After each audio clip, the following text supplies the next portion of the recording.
गणानां त्वा गणपतिगुं हवामहे कविं कवीनामुपमश्रवस्तमम् ज्येष्ठराजं ब्रह्मणां ब्रह्मणस्पत आनः शृण्वन्नोतिभिः सेदसादनम् प्रणो देवी सरस्वती वाजेभिर्वाजिनीवती धीनामवित्रयवतु गणेशाय नमः सरस्वत्यै नमः श्रीगुरुभ्यो नमः हरिः ॐ नमो भगवते रुद्राय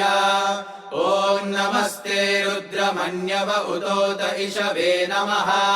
नमस्ते अस्तु धन्वने बाहुभ्यामुत ते नमः या तयुषुः शिवतमा शिवं बभूव ते धनुः शिवा शरव्या तव तया नो रुद्रमृडया या ते रुद्रशिवा तनूरघोरा पापकाशिनी तया नस्तनुभाषन्तमया गिरिशन्ताभिचाकशी यामिषुं गिरिशन्तहस्ते बिभर्ष्यस्तवे शिवां गिरित्रतां कुरु माहि पुंसीः पुरुषं जगत् शिवेन वचसा त्वा गिरिशाच्छावदामसि यथा नः सर्वमिज्जगद यक्ष्मगुं सुमना असत् अध्यवोचदधिवक्ता प्रथमो दैव्योऽभिषक्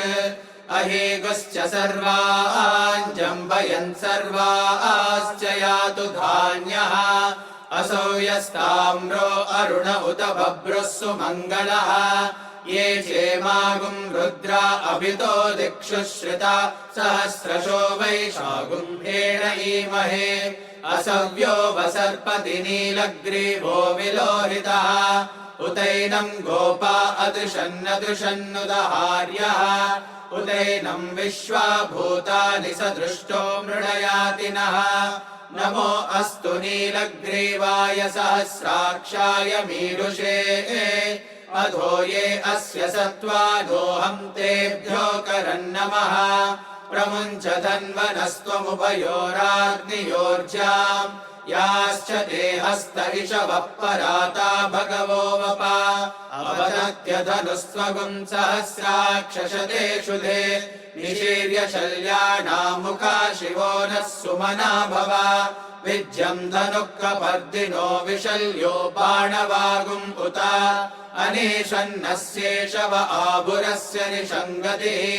या ते हेतिर्मीडुष्टमहस्ते बभूव ते धनुः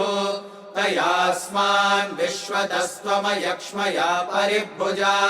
नमस्ते अस्त्वायुधाय नाथताय कृष्णवे उभाभ्यामुत ते नमो बाहुभ्यां तव धन्वने परिते धन्वनो हेतिरस्मान् वृणक्तु विश्वतः अथो य इषुधिस्तवारे अस्मन्निदेहितम् नमस्ते अस्तु भगवन् विश्वेश्वराय महादेवाय त्र्यम्बकाय त्रिपुरान्तकाय त्रिकाग्निकालाय कालाग्निरुद्राय नीलकण्ठाय मृत्युञ्जयाय सर्वेश्वराय सदाशिवाय श्रीमन्महादेवाय नमः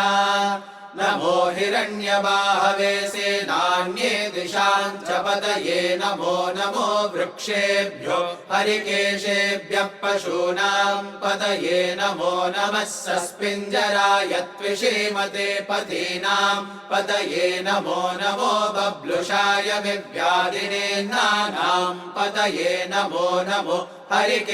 हरिकेशायोपवीतिने पुष्टानां पतये नमो नमो भवस्य हेत्यै जगतां पतये नमो नमो रुद्राय तताविने क्षेत्राणां पतये नमो नमः सूताय हन्त्याय वनानां पतये नमो नमो रोहिताय स्तपतये वृक्षाणां